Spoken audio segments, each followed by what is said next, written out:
Hello, investors and traders, where today I'm going to be covering the moving average crossover method based on Jim Robach's trading style.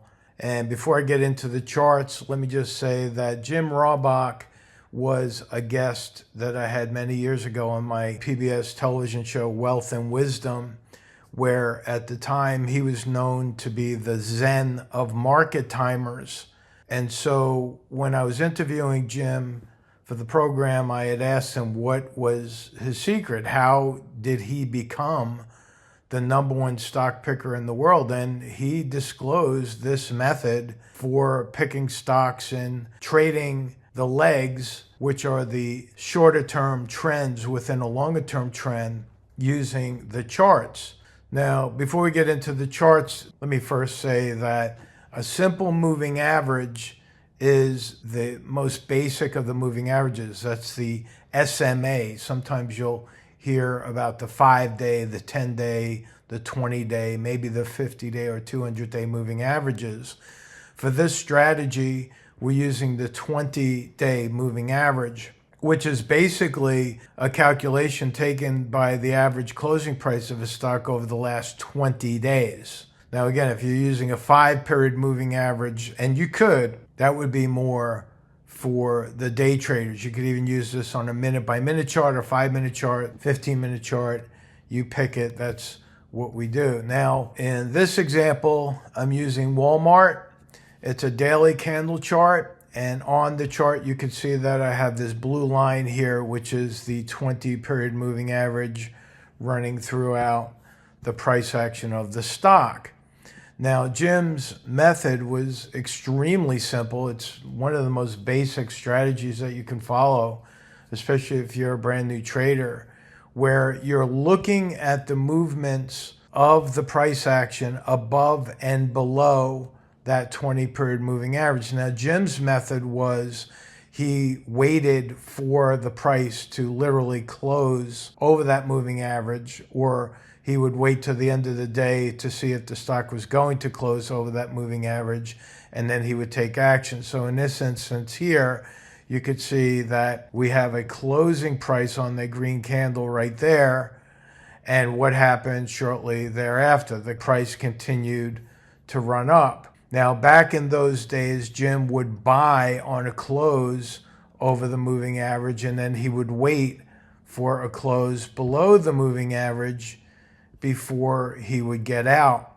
Now, over the years, since having him as a guest on my show, I modified this a bit, where the entry point, if I'm going long, the entry point will be on a close over that moving average. But then I'm looking for signals using my 7-point trading checklist to find weaknesses in that stock, and then I would move to the sidelines, or I would scale out of the position. So I've set up my charts on the Thinkorswim platform to represent Jim's method, and they actually have an up arrow, down arrow feature. Here you could see I have the Jim Robach layout. See right at the top there, I have different layouts, but I use the Jim Robach layout. Now, if we're looking at Walmart again, this is very simple, actually, because the computer is telling you when to get in. All right, so you can see as I magnify that, that is a green up arrow. Why is that green up arrow showing? Well, that's because the price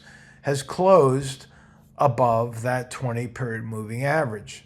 So if you were buying this stock on that green arrow, this trade is still in force, where you're looking for a sign or signals to show weakness in that upward trend, and then you would exit. Now, on this one, you could see this diagonal line here. That's a target price that I had set for Walmart a few weeks ago. And now that the stock has hit that target price, you could see that we have a red candle showing up right now on lower volume, which is bearish, and the oscillators are starting to move lower, or at least hinge and pivot lower. And so if I got in on that green arrow right there, I would be exiting that trade on a day like today. Back here you can see is another example where the green arrow shows up on this green candle. Interestingly enough, That's a bullish engulfing candle. Go back and listen to some of the other technical Tuesday videos where I talk about engulfing candles and haramis. And so there is a bullish candle. And what happened thereafter? The stock went from about 97 all the way up to close to 105 in a very short period of time. And you could see that later on, the red arrow showed up once the price had closed below the 20-period moving average. So let's take that modification that I've added onto Jim Robach's method for trading and see how this works. So I would have gotten in here, and I will tell you on that bearish engulfing candle, I would have absolutely taken my profit. Now some of you are saying, well, why didn't you wait for it to go higher? Well, you don't know. On that day where a bearish engulfing candle is showing up, then that is the get out point. And if you're trying to squeeze out a couple of extra pennies, well, guess what happened just about a week later? Well, that shooting star showed up, and some people may have gotten out on that one.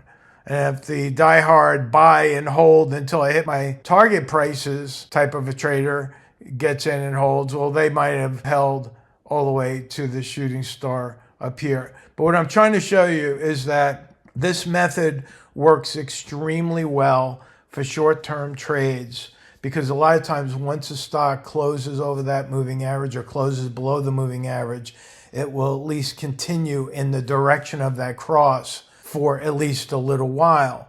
And so we're not trying to hit home runs here. We're trying to trade the swings. Let's take a look at another stock, a very popular stock, and that's Netflix, using the layout that I have here on Thinkorswim. Well, as you can see here, this little green arrow is pointing up on the close of that green candle. And what happened? It continued to go up, and it stayed up for a good long time, right up until it started crossing below the moving average here, very close to a bearish engulfing candle with that red arrow. Now, if you were trading and looking for a quick swing, where would you have gotten out here? Well, if I got in on this green candle right here, I may have gotten out on this pivot here, lower high, lower low. You see, so I'm looking to capture a small time frame, maybe a good move, maybe a small move. We don't know what that's going to be like. But remember, when you're getting in, that's a definite signal that's giving you that green arrow. When you're getting out, you don't have all of the data that we're looking at here. You don't know if the stock is going to continue higher or go lower. And so this is a method that works extremely well, and it's something that you could even practice without even putting any money into the market. Now here's another one, HIMS. This is a pretty volatile stock, and I want to show you what could happen at certain times when the stock is going sideways. Now follow me here. Here's an up arrow. The very next day, it went a little bit higher. And then the next day after that, it gapped up big, traded higher, and then closed below that 20-period moving average. So this may have been a very short-term trade. You may have made money on the opening, but if you had held on to the close, you may have lost a little money. You see, so this method works very well when stocks are trending, not so much when they're trading in a sideways trading range. Because if you look here, you would have bought on this candle, sold on that candle, you would have lost a little money. Here you would have bought on that candle, sold on that candle, you would have lost a lot more on that particular trade. Here you would have bought, sold, lost a little bit, bought right back.